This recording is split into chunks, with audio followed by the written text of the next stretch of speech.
Ideas, imagination, inspiration, macro world. Here's your host, Ray Scott. Hi, great to see you again. Hope you're keeping safe. Last time we were together, we were shooting multicolored leaves.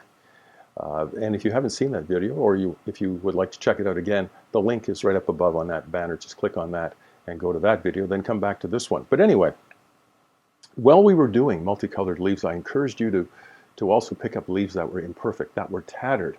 And that was for a future project, and this today is the future project. Now, as you can see in back of me right now, snow is falling, so if you wanted leaves here, forget it. That's why I knew that was coming, so I encouraged you to pick up some leaves at that time when we were doing the other project. Now, you may be living in an area where you don't have any snow and leaves are still available, so I'd encourage you to go out there and find some leaves that are what we would consider to be imperfect, that have holes in them, that are tattered. It makes for a great project. Today, I'm just using one particular leaf with all kinds of different things going on in it. And in a macro fashion, we're going to go in there and bring out the texture and the design of it and the imperfection and the beauty. And we're using backlighting to highlight the whole thing. Here's the setup. Let's get started.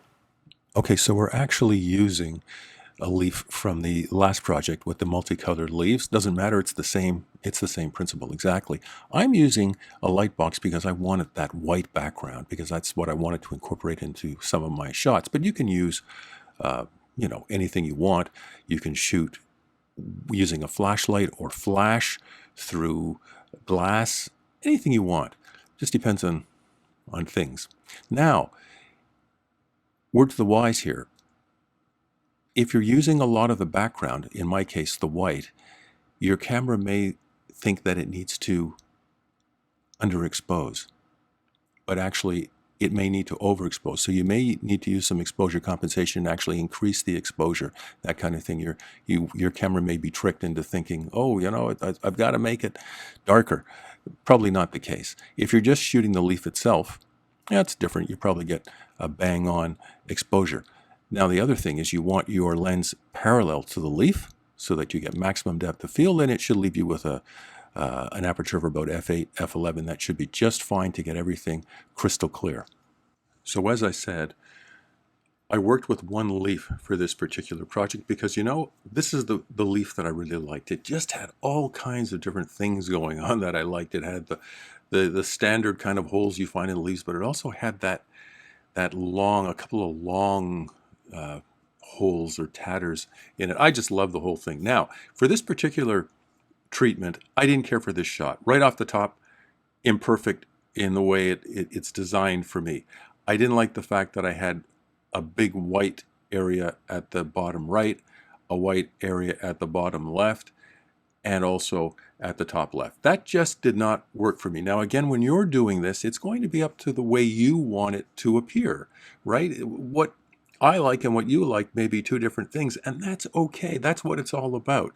But for me, this just missed the mark. I loved the color of this leaf. That was the other reason why I wanted to work on this leaf. I loved the fact that it was such a deep red. But for me, I failed in the first attempt. And failure is great because that's how you know that you can do something else, right? So the next one, I like this a lot more.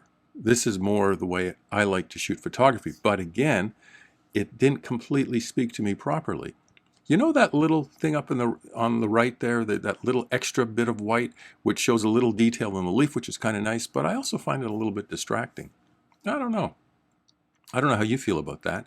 I liked the composition. I liked the fact that I had everything on the diagonal, and there was drama that way, and you could tell for sure that it was the leaf because you could see the shape at the bottom of the leaf. I liked that. There are a lot of things I liked about this, but again, it didn't quite hit the mark for me. So I moved it back. I moved it out a little bit. And I filled the scene a little bit more, if you will, with the leaf, and just left a little bit at the bottom so that you would know that it was a leaf. Okay, I'm getting a little bit closer to what I like, although I'm not sure. I think I might like this one actually better than this one. This one almost feels like it's a little jammed. It's like it's a little bit too tight. But again, To each his own. But if you know me as a photographer, I love to fill the frame. So the next one, I just filled the frame and made it much more abstract, if you know what I mean. Because on first glance, I mean, I guess you know it's a leaf right away if you know what a leaf is, but it's a little bit different because of all of the holes in it and everything. And again, that long white, those long white slices, I love that. You know, the individual holes, the roundish type ones, are nice, but that slice, and then you go with the color, with the red, and then the black with the veins, and the fact that it's standing up straight doesn't really matter because you've got all of these diagonal veins, so that's a lot of dynamic there too. Now, the next one I'm going to show you is one that I thought I didn't like at all, and in the end, actually, I think it's my favorite. This one, I mean, you definitely see the beauty of the leaf at the bottom. You see the shape of the maple leaf. Plus you have the tatters. Plus you have the dark veins. Plus you have the color.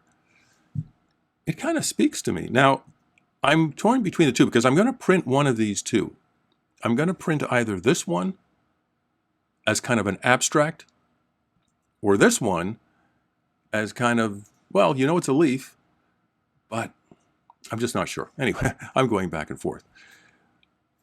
It's going to be interesting to see what you come up with and how you feel about your treatments, because I'm sure they're going to be different than mine too, right?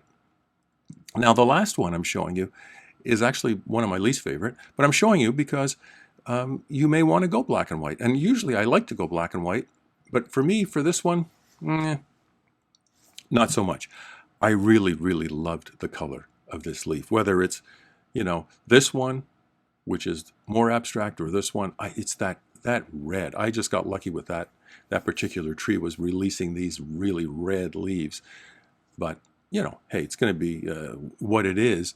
But also the tatter, those long holes, for me, loved it. But you know something, there's trillions of leaves out there. What, I mean, you can go crazy just finding these leaves and then just going crazy with your macro work and seeing what you come up with. It's a lot of fun. I just hope you have a blast with it like I did.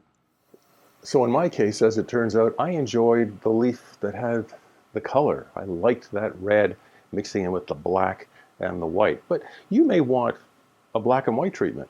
Hey, depends. You may have taken one of those multicolored leaves that you had that also was imperfect and a tattered leaf and come up with something interesting there too. But it's a way to, I think, highlight the beauty of something that, you know, you might look at normally and say, oh, that's past its prime. It's not good anymore. Hey, there's real beauty in it. It's not past its prime in a photographic sense. Until next time, I'm Ray Scott, reminding you to shoot small, but think big.